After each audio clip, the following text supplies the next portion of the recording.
Sa kanto, sabi nila, dito ko lang daw ako makakain ng masarap na pagkain. Opo.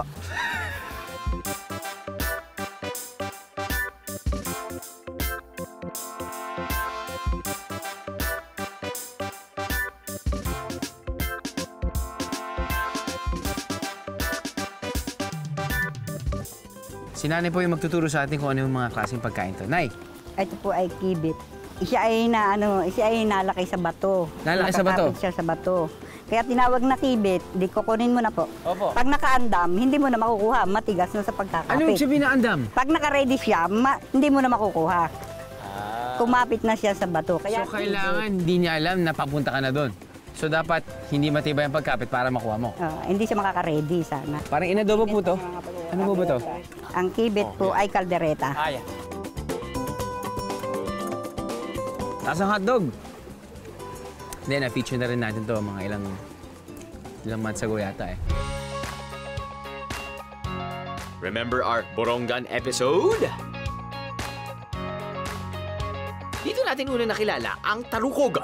Ang tarukog sa mga taga-Borongan ay kibit sa mga taga-Quezon. Kapag nalinis na at naluto na siya, ang texture ay parang ano lang, squid lang. Lasang squid din. Well, depende naman sa timpla, pero ayos. Yan po ay kuray. Kuray! Kuray. Mukha siyang alimango. Ano po yung kakainin ko dyan? Pwedeng sipit. Parang alimango ang laman. Parang alimango yung laman. Pero ito po, kinakain din yan. Kinakain din yan po ay niyog. Uy. So ito, nyug po ito. Nyug na may halong yung laman niya. Yung taba ng kuray. Wow. Yung essence ng crab, yung essence ng alimango nandun. At the same time, nalalasahan mo din yung nyug na malutong. Good combo. Sahang. Clam po ba siya o ano? May shell. May shell. Malaking shell. Ay, malaking shell. Ano po yung pagluto nito?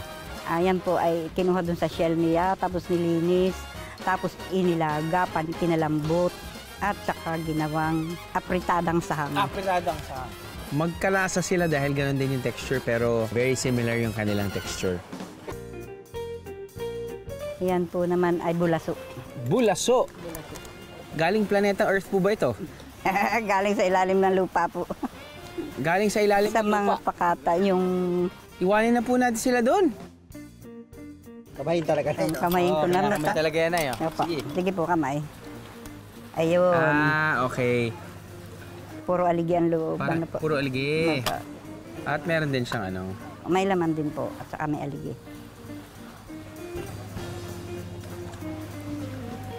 Yung aligi niya matigas. Kakaiba siya. Mabuhok. Ayan po ay sinantol. Sinantol? Ang pinakang gulay niya ay santol. Tapos ano po yung ulam? Ang kanya pong sahog ay alagad. Alagad. May sipit din po. Ito, may sipit din. Hahati mo sa gitna. Kakainin mo isa. Kakainin mo din isa. Sarap ng base. Sarap ng sauce. Ay ano po, gata din. Gata lang, niyog. Snyog. Niyog. Tapos santol. Ang galing. Wow. Okay. Salamat po, Nay. Sige po, kami po ang mas lalong nagpapasalamat. Nagustuhan mo ang aming luto. Pumasa po. Sarap.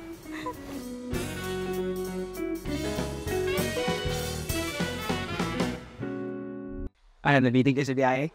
God! All you gotta do is just subscribe to the YouTube channel of GMA Public Affairs and you can just watch all the Behind the Drew episodes all day, forever in your life. Let's go! Yeehaw!